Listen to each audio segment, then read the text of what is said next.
తీవ్ర తుఫానుగా మారింది. ఆదివారం అర్ధరాత్రి పశ్చిమ బెంగాల్లోని సాగర్ ద్వీపం, బంగ్లాదేశ్లోని కేపుపరా మధ్య తీరాన్ని తాకినట్లు వాతావరణ శాఖ అధికారులు వెల్లడించారు. మరోవైపు తీవ్ర తుఫాన్ రెమల్ హెచ్చరికల మధ్య కోల్కతాలో వర్షం పడుతోంది. ముందస్తు రుతుపవనాల సీజన్లో బంగాళాఖాతంలో తుఫాన్ రావడం ఇదే తొలిసారి. భారత వాతావరణ శాఖ ఐఎండీ ఆదివారం విడుదల చేసిన సమాచారం ప్రకారం రెమల్ ఉత్తర బంగాళాఖాతం కేపుపారాకు 220 కిలోమీటర్ల దక్షిణ ఆగ్నేయంగా, సాగర్కు 210 కిలోమీటర్ల దక్షిణ ఆగ్నేయంగా తీవ్ర తుఫానుగా మారింది. ఇది మరింత బలపడి ఈరోజు అర్ధరాత్రికి సాగర్ ద్వీపం, కేపుపరా మధ్య పశ్చిమ బెంగాల్ మరియు పక్కనే ఉన్న బంగ్లాదేశ్ తీరాలను దాటుతుందని అంచనా వేస్తున్నట్లు ఐఎండీ తెలిపింది. ఈ సమయంలో గంటకు 110 నుంచి 120 కిలోమీటర్ల వేగంతో గాలులు వీస్తాయని, వాటి వేగం గంటకు 135 కిలోమీటర్ల వరకు ఉంటుందని వాతావరణ శాఖ అధికారులు అంచనా వేశారు. తుఫాను సాయంత్రానికి తీరాన్ని చేరుకోవచ్చని, ఈ క్రమంలో పశ్చిమ బెంగాల్, ఉత్తర ఒడిశాలోని కోస్తా జిల్లాల్లో ఆదివారం అతి భారీ వర్షాలు కురిశాయని వాతావరణ శాఖ హెచ్చరించింది. ఈశాన్య భారతదేశంలోని కొన్ని ప్రాంతాలు కూడా మే 27, 28 తేదీల్లో భారీ వర్షపాతం నమోదైంది.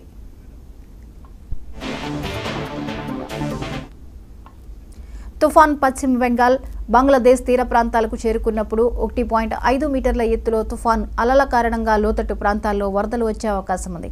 మత్స్యకారులు ఉత్తర బంగాళాఖాతంలో సముద్రంలోకి వెళ్లవద్దని వాతావరణ కేంద్రం సూచించింది. అంతేకాకుండా పశ్చిమ బెంగాల్లోని దక్షిణ, ఉత్తర 24 పరగణాల తీర ప్రాంతం జిల్లాల్లో మే 26, 27 వరకు రెడ్ అలర్ట్ను జారీ చేసింది. ఇక్కడ కొన్ని ప్రాంతాల్లో భారీ వర్షాలు కురిసే అవకాశం ఉంది. దీంతో పాటు గంటకు 80 నుంచి 90 కిలోమీటర్ల వేగంతో గాలులు వీచే అవకాశం ఉన్న కోల్కతా, హౌరా, నదియా, తూర్పు మేదినీపూర్ జిల్లాల్లో మే 26 నుంచి 27 వరకు ఆరెంజ్ అలర్ట్ జారీ చేశారు. గంటకు 100 కిలోమీటర్ల వేగంతో గాలులు వీచనున్నాయి.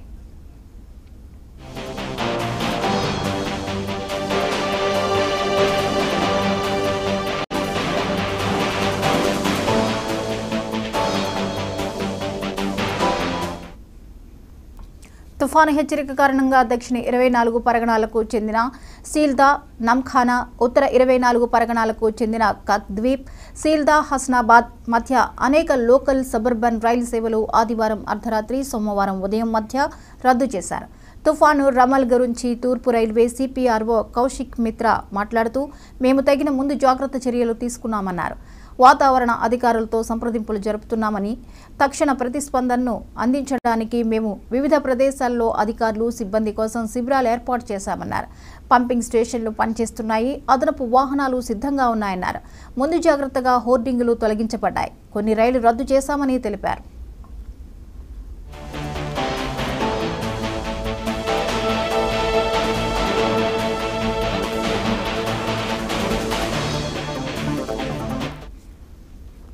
రెమాల్ తుఫాను ప్రభావం దృష్ట్యా ఆదివారం మధ్యాహ్నం నుంచి 21 గంటల పాటు విమాన సర్వీసులను నిలిపివేయాలని కోల్కతా విమానాశ్రయ అధికారులు నిర్ణయించారు. ఫ్లైట్ సస్పెన్షన్ వ్యవధిలో అంతర్జాతీయ, దేశీయంగా మొత్తం 394 విమానాలు వచ్చి, బయలుదేరే విమానాలు సస్పెన్షన్ వ్యవధిలో విమానాశ్రయం నుంచి బయటికి వెళ్లవని ఎయిర్పోర్ట్స్ అథారిటీ ఆఫ్ ఇండియా ప్రతినిధి తెలిపారు. మే 26, 27 తేదీల్లో ఉత్తర ఒడిశాలోని బాలాసోర్, భద్రక్ మరియు కేంద్ర పారా తీర ప్రాంతం జిల్లాల్లో భారీ వర్షాలు కురుస్తాయని, మయూర్భంజ్లో కూడా మే 27న భారీ వర్షాలు కురిసే అవకాశం ఉంది. పశ్చిమ బెంగాల్లోని దక్షిణ, ఉత్తర 24 పరగణా జిల్లాల్లో వరదలు, బలహీనమైన నిర్మాణాలు, విద్యుత్ కమ్యూనికేషన్ లైన్లు, చదును చేయని రోడ్లు, పంటలు, తోటలకు భారీ నష్టం వాటిల్లుతుందని ఐఎండీ హెచ్చరించింది. వరద ప్రభావిత ప్రాంతాల్లోని ప్రజలు ఇళ్లలోనే ఉండాలని వాతావరణ శాఖ అధికారులు సూచించారు.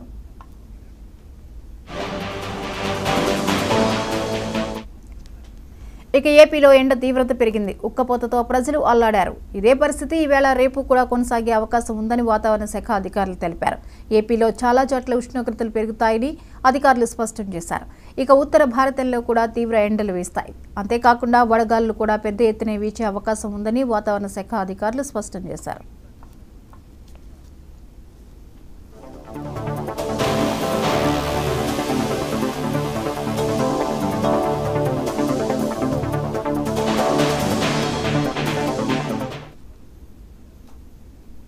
ఇవి ఇప్పటివరకు అప్డేట్స్. మరిన్ని అప్డేట్స్తో మళ్ళీ కలుద్దాం. Keep watching 99 TV.